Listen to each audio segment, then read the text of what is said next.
Au Bénin, la situation des personnes handicapées n'est pas des plus reluisantes. Souvent victimes de violences en tout genre à cause de leur déficience, ces dernières éprouvent des difficultés à se faire entendre. Et ce, malgré de nombreux accords ratifiés par le pays. Mais les choses ne doivent pas rester en l'état. C'est à ce combat que s'attelle WILDAF à travers la rédaction d'un manuel qui prend en compte un certain nombre d'acteurs intervenant dans la lutte contre les violences faites aux personnes handicapées. Tout ceci avec le soutien financier du peuple américain dans le cadre du projet Empower 2 exécuté par WILDAF. Mercredi 29 juin 2016, à son siège de Cotonou, après la présentation du manuel par 2 des 3 consultants au cours de cet atelier, tous ensemble juristes, ONG, partenaires de WILDAF, psychologues, personnes souffrant de handicap et bien évidemment l'équipe de WILDAF conduite par Huguette Bokpen-Nyakadia ont procédé aux corrections et amendements puis à la validation des outils sous réserve de l'insertion des 10 amendements.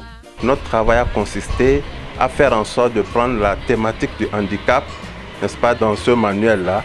Et fort heureusement, c'est ce que nous venons donc de valider. Et aujourd'hui, on peut dire qu'à WILDAF, la thématique du handicap est donc prise en compte dans ces manuels de formation, notamment dans le cadre du projet Empower 2. Les consultants donc, ont réalisé le manuel intitulé « Formation des acteurs sur le thème handicap et VVG ». Comme vous vous en doutez, le manuel comporte 3 parties. La première partie, c'est handicap, violence basée sur le genre et droits des personnes handicapées. La deuxième partie est consacrée aux aspects techniques et à l'accessibilité. La troisième partie, aux aspects psychologiques du handicap à intégrer dans la violence, dans la prise en charge des victimes de violences basées sur le genre. Alors, que pouvons-nous retenir de la première partie? Cette partie comporte 3 modules. Je vous dis déjà très rapidement que le manuel est composé au total de 6 modules. Et la première partie donc comporte 3 et parmi ces 3 nous avons le module 1 qui traite des violences basées sur le genre et handicap. Ici, spécifiquement, nous avons abordé les différentes formes de violences basées sur le genre en lien avec le handicap, les croyances et suppositions en lien avec les VVG et naturellement tout ceci en lien avec les personnes handicapées. Le module 2 est intitulé donc Cadre juridique et institution nationale et internationale en faveur des personnes handicapées.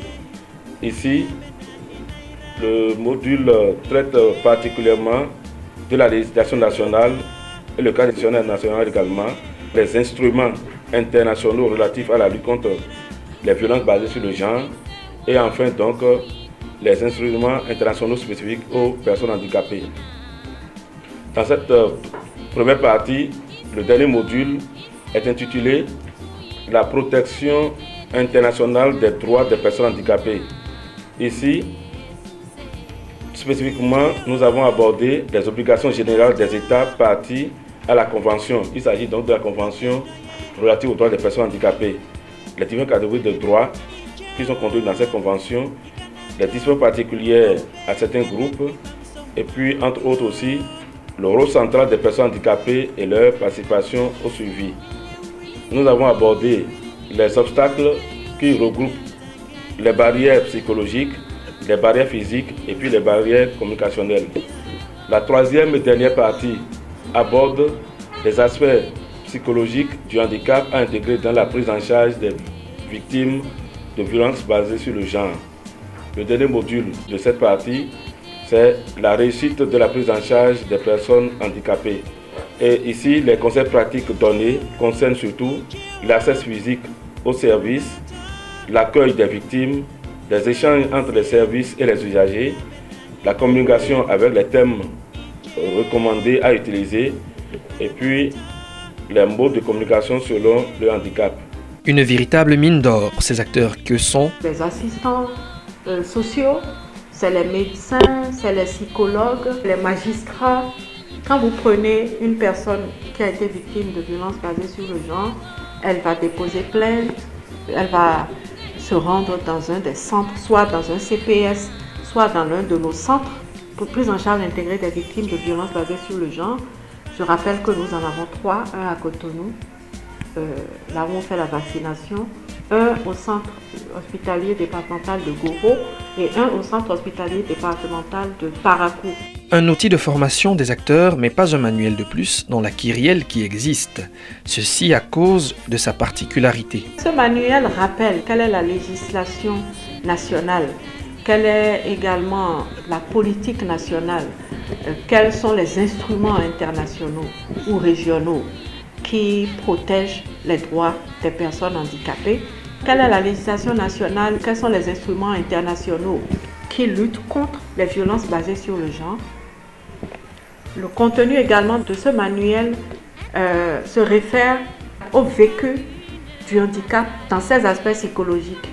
Parce qu'en connaissant la psychologie de celui qui souffre de handicap, on sait quelles sont les autres attentions particulières qu'on doit apporter à son écoute lorsqu'elle se présente dans un centre. Parce que c'est une personne qui souffre déjà d'une certaine diminution liée à la déficience dont elle est atteinte. Et donc, cette souffrance vient s'ajouter à la souffrance que génère le fait d'avoir subi des violences basées sur le genre. Donc, connaître cette souffrance-là permet de mieux s'occuper de la personne. Et surtout, la gente féminine est la plus exposée à ces violences basées sur le genre. Sa prise en compte émerveille ce dernier. Aujourd'hui, cette thématique handicap est vraiment pleinement prise en compte dans le programme d'activité de WIDAF et c'est pour nous une grosse opportunité parce que vous ne pouvez pas savoir le mal que les femmes handicapées ont, n'est-ce pas, lorsqu'elles sont tenues constamment d'être victimes, n'est-ce pas, de ce genre de violence-là. Parce que le seul fait d'être femme les rend fragiles. En plus, femmes en situation de handicap, je crois que c'est encore un désavantage en plus. Et ce qui fait que beaucoup sont victimes de ces situations-là. Et former les gens pour savoir comment prendre en compte lorsqu'elles viendraient à se plaindre, je crois que c'est extrêmement important. Parmi ces violences faites aux personnes handicapées, la violence sexuelle occupe malheureusement la tête du peloton.